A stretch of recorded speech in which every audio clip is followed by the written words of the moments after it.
Hey guys, what's going on? Welcome back to another video. Finally, today's the day. We got a few more things to tackle, but I promise by the end of this video, we are gonna at least be attempting to start this thing up. All right, so up front here, we're just about ready to go. I got the lid brick back from being reinforced. So if you take a peek under here, they welded a plate on the back here. This is a spot that usually collapses if you run a lot of boost for a lot of time. So that's all good. The only thing I'm waiting on lid-wise is the spacer, which I'm told should be shipping out sometime this week. And then I can actually put the fuel lines on, just pop the bypass valve on, hook the coolant lines on, and the vacuum hoses. And that's pretty much it for up here. Obviously, I got to put the coolant in. And I'm just going to loom up the coil wires that braided loom came today. And then I'll just plug those into the harness. And I think that's basically it for up here. I also got the air filter installed. I went with a 9-inch K&N. It's literally twice the length of this thing because I think with all the upgrades I did to it, it's probably going to be a restriction if it wasn't already before. And unfortunately, I didn't have anything to cut that hole bigger because what I wanted to do is just kind of angle this down and have the filter sit here. I actually might still maybe get a 45, or actually I might just twist this and pair the filter into this and just have it angled in the bay here and just leave it like that, because especially now with the 9-inch filter, this thing is hanging friggin' low. Look at that, it's below the ground effect. I put a pre-filter on there. It has one of those like water socks, but it is down there pretty low, and even this one you can see it got a little rusty and crusty from being in there even with the pre-filter. Coming around the back here, I got the drive shaft installed. And I don't think I mentioned this in the last video, but it did not fit. I actually had to send it out to get shortened because for some reason with everything I did, the drive shaft was like 1 inch longer and I just couldn't even get it to hook into the diff. So when I would go to install it, pushed all the way into the transmission, the end here of the housing for the U-joint was hitting the nut on the center of the pinion. So just by eyeballing it, I decided to take off 1.25 inches. And what that allowed me to do now, if you look, this is exactly from here to this line where you see the seal was riding before I shortened it. This is exactly 1 inch. So now this is actually set up perfect for the amount of distance that you want on this.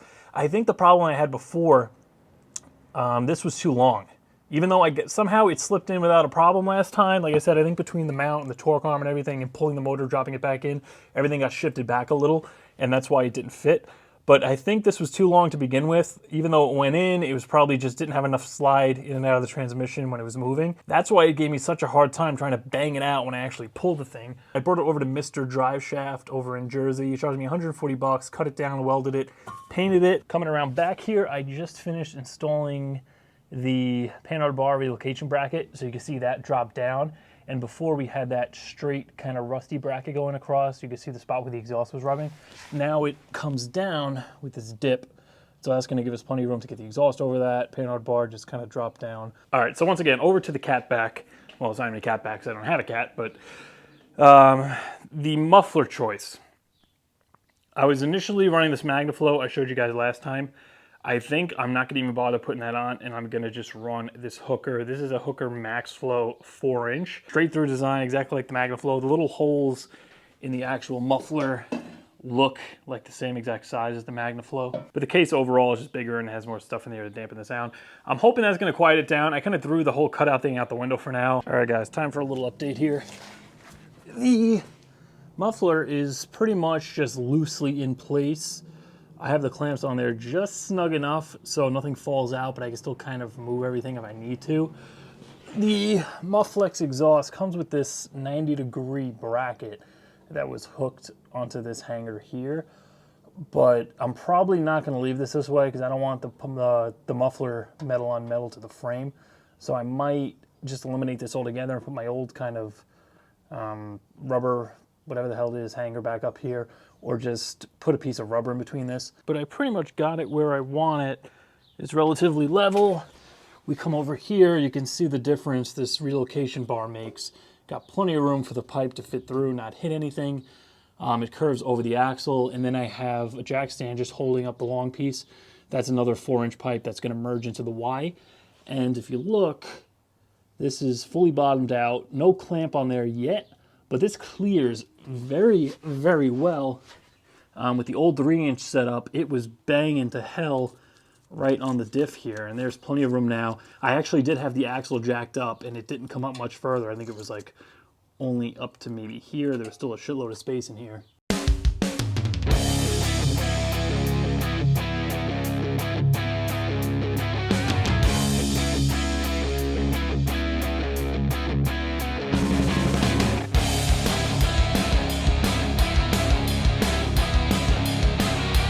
All right, guys, let's jump inside the car for a minute and get to some of this wiring. So I just spent about an hour cleaning this stuff up, figuring out what's air conditioning, what doesn't need to be used anymore, being I'm using the Holley Terminator now. And I pretty much separated and identified everything.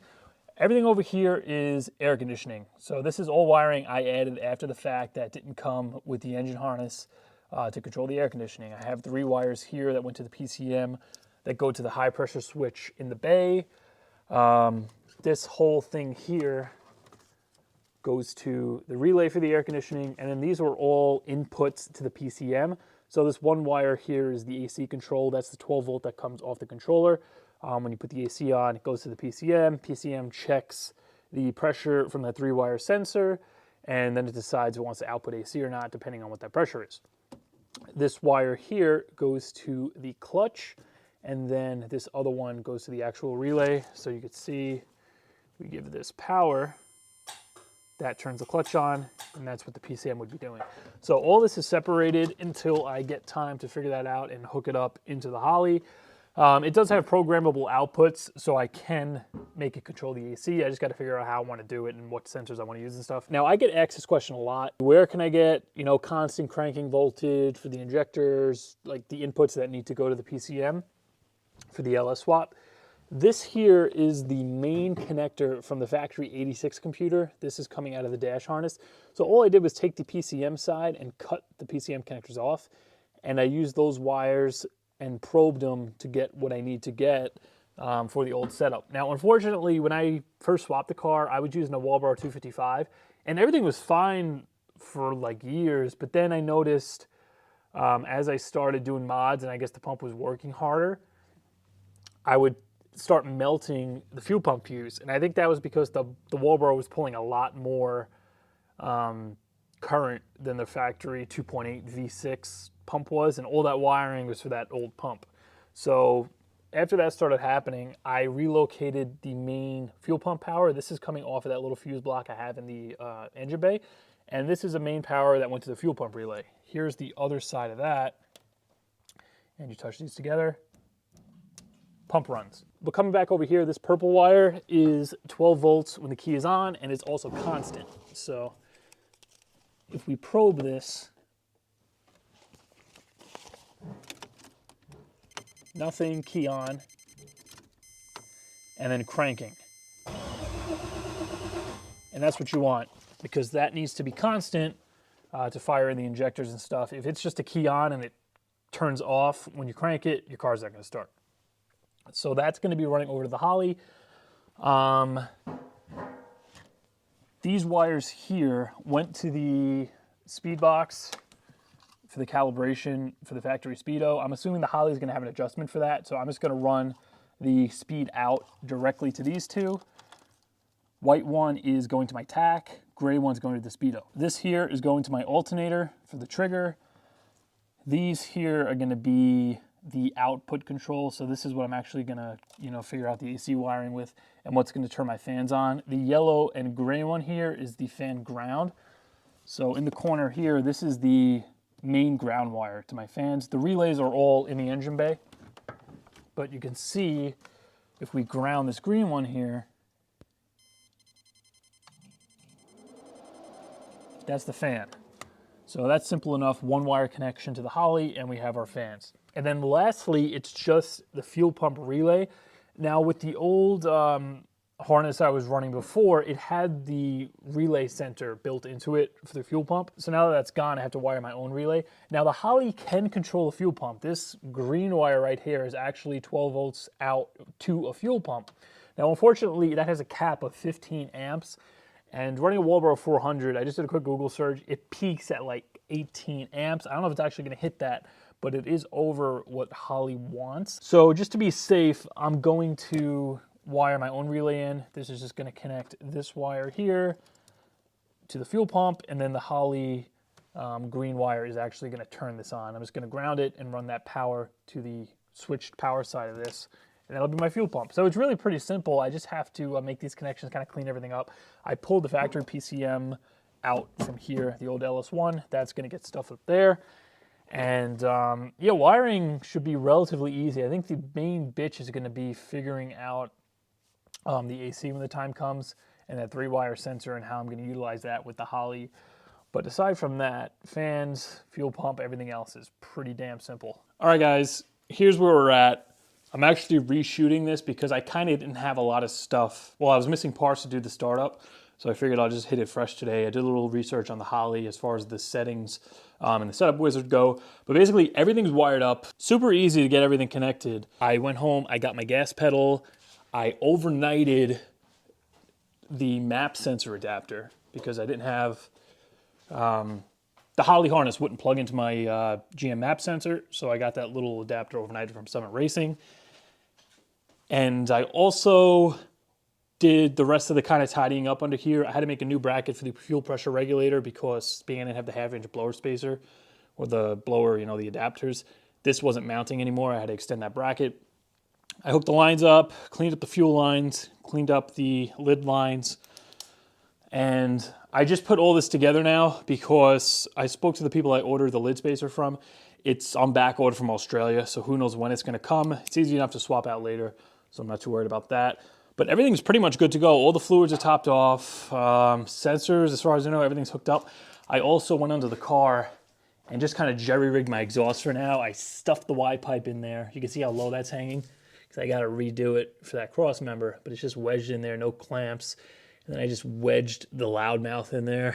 It's gonna be loud, but that should take the bite off of it a little bit, I hope. Try not to piss everybody off around me, being pretty much everybody's home right now. But the setup wizard is basically ready to go. I glanced through all the settings here to kind of give you guys an idea of what's going on. So this is just the initial setup where it's gonna get all the information of your setup and kind of give you some of the base tune to start out at. So fuel injected, 8-cylinder, that's all preset because it's, I don't know if you guys can see that. They don't really give you any choices because this is obviously an LS kit, so that's all going to be preset. We got a 6.0.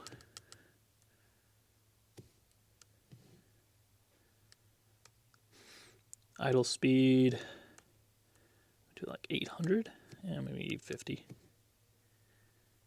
Can you guys see that? I did look up my cam duration. I'm right in here between 235 and 260. Obviously 58 tooth. Now my injectors aren't in here. I got Siemens Deca 80s. They got Deca 60s, they don't have 80s. So I'm just doing custom for now. And then before I actually start this thing, I think I'm gonna go into HP tuners because I have my old tune file from when I had the stock stuff in here. And I'm gonna copy that data into the Holley software. I got the wire to connect to this. That's the map sensor I'm running. It's a 525. I checked the part number. All right, wide open ignition timing at 0 PSI, no boost. I'm gonna put that at like 26. All this is getting hit. It's getting tuned on the dyno. I'm gonna bring it over to tune time, so this doesn't have to be like set in stone, but I wanna get it as close as possible, being I am gonna be probably driving it on the street, trying to get the rings somewhat seated. Timing retard per pound of boost, so... All right, well, at 26, that's with no boost, obviously, if I was just NA. I'm going to do, I don't know how much boost it's going to make. Obviously, it's going to flow better than it did before, being it's a 6-liter. It's got ported heads. A lot of stuff has been upgraded, bigger cam. I was making like 15 and a half, I think I peaked at with the old setup. So we're probably, I guess we'll be around like 14. I don't know if it's going to be more than that. We'll find out. But in case it is more, let's keep this down. So...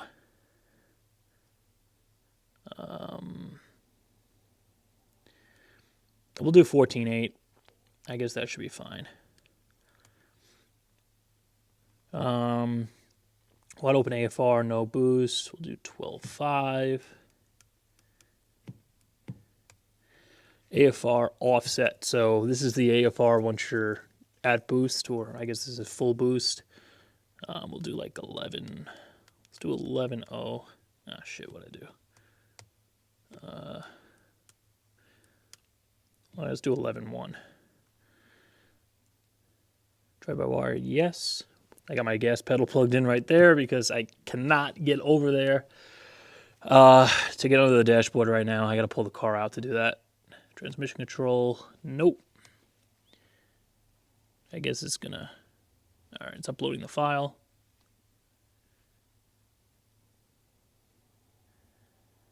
Please cycle the ignition.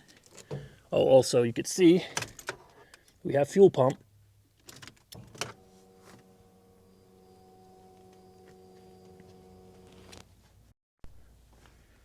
Perform TPS auto set before startup. Wizards TPS auto set. All right, let's do that now. Wizard TPS auto set. Make sure ignition is on. Slowly press the pedal to the floor. Oh, I hear the throttle body doing something. Press the pedal to the floor and then slowly release it. Do this twice. Well, I kind of gotta put you guys down for this. Slowly down, slowly up, slowly down, slowly up. Next. TPS auto set was successful. All right, I guess that's good then. All right, so I'm gonna grab the laptop. Let me figure out the injector stuff, and I'll come back with you guys when we're ready to start this thing up. All right, so basically what I did, I just went into the Holley software. I selected the drop down. Still, there's no DECA 80 in here, but they have a DECA 60. So I selected that injector, and then I just changed the flow rate to 80. This is as close as I'm gonna get it for now. Once it's tuned, I could get all the proper injector stuff in there when it's on the dyno. And I have injector data here, but I have no idea what the hell I'm looking at because this is asking me for injector opening time. I'm looking, I don't know which one of these is that because we have limits. Everything here is a table. There's just no one set number. And I'm not sure which one of these is actually going to be the opening time. We got silk runtime, re-enable time. So I'm just going to leave it at that for now. At least I have the correct size of the injector in there. But right now, I'm going to go in here and change the scaling for the oil pressure. This is going to allow me to have an oil pressure reading that's accurate through the factory sender that the Holley's plugged into. So this chart here, when you guys sent me the info for this, I'm going to actually pull it up on my phone. Basically, I have to change these numbers to the specs for the actual oil pressure sender that's in there. All right, there's all the updated information. I do still have the factory gauge plugged in with a 3rd gen sender. So I'm gonna have oil pressure on the gauge in the car as well as this. We got TPS movement. Oil pressure is reading 13 PSI, which is a little strange because the engine is not running. So I might be relying on the gauge inside the car. All right, so I guess this is it. Map sensor looks fine, air temperature is accurate. Let me set you guys up now. For the first startup of the rebuilt 6.0, I guess I'll put you guys like over here. Something goes wrong, you'll have a front row seat. Final check, no fuel leaks. Fluids are all good. Shirts in neutral. All right, here we go, first start.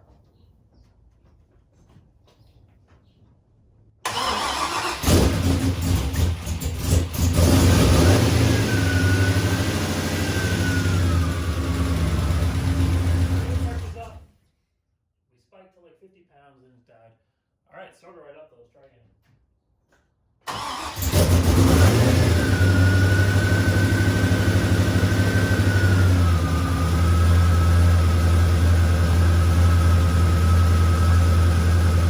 We got like 60 pounds of oil pressure.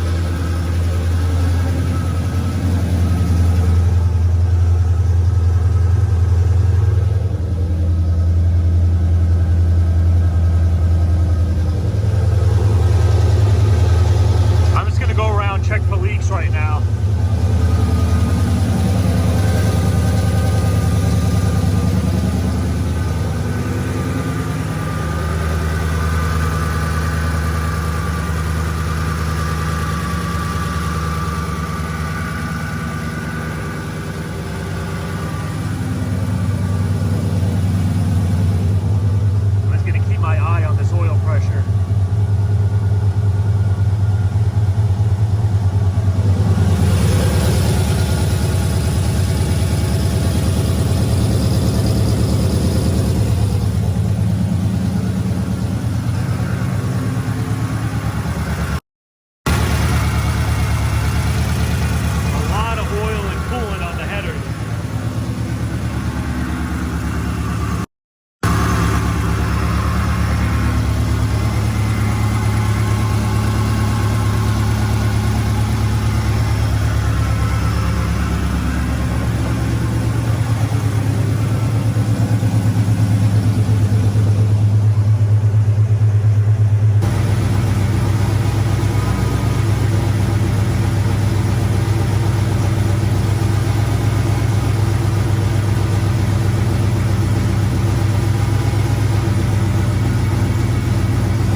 So far, she seems happy as hell.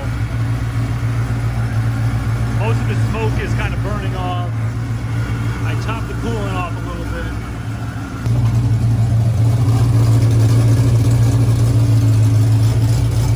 We got no leaks. Oil pressure is good. And if I give it a little blip here,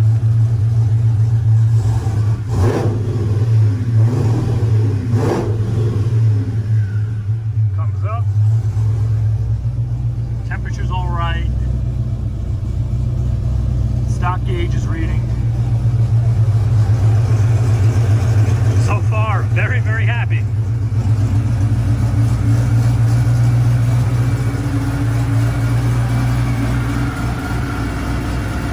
All right, that's absolutely ridiculous. The thing just fired right up and idled like it had a friggin' full tune.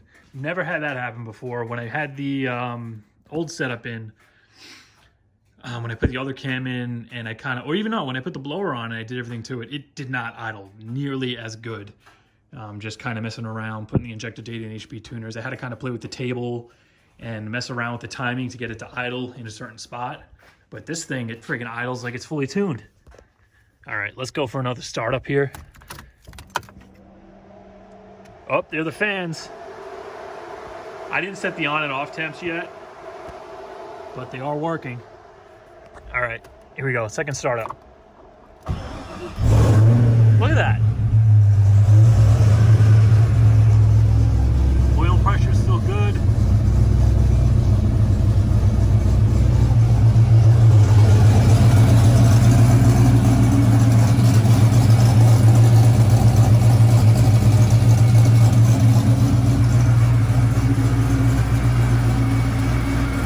No weird noises.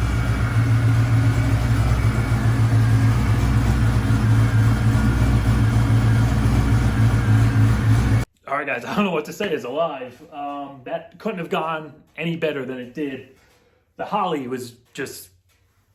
I'm still in shock how nicely that started. It's got a pretty damn huge cam, and it's got that Stage 4 Brian Tooley PDS cam. I think a lot of it has to do with the self-tuning capabilities, obviously, of the Holly.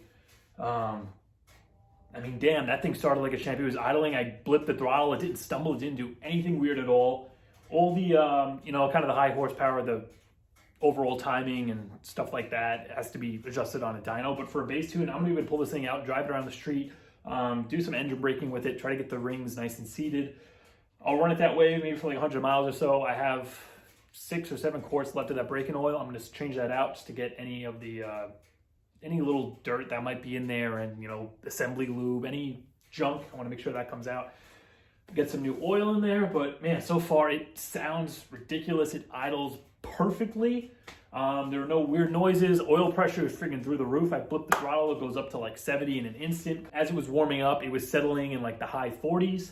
So, so far, man, I'm very happy with this. We're gonna be taking this out next video. I just gotta get the hood on, finish topping off the fluids, drop it down, and next video we're gonna be pulling this thing out of the garage and taking it for the first drive. I'm so happy I was able to bring you guys along with me on this journey. It's been a while since this car was down, but I could finally see the light at the end of the tunnel, and it's a bummer. If it wasn't for all this stuff going on, I probably would have made the car show for the end of this month, because the thing's literally running. It has a bass tune. Hell, even if I drove it there open headers, I would have made it. But what can you do? At least the car is running. I'm happy. If you're not subscribed to my Instagram channel, click the link below the video, because I posted clips of this as it was coming together as the first startup as well. So if you're not following me on Instagram, you're gonna miss out on that kind of extra little content that I put on there a few days or sometimes weeks before the video actually comes out. But once again, I hope you guys enjoyed the video, and I'll see you in a few days.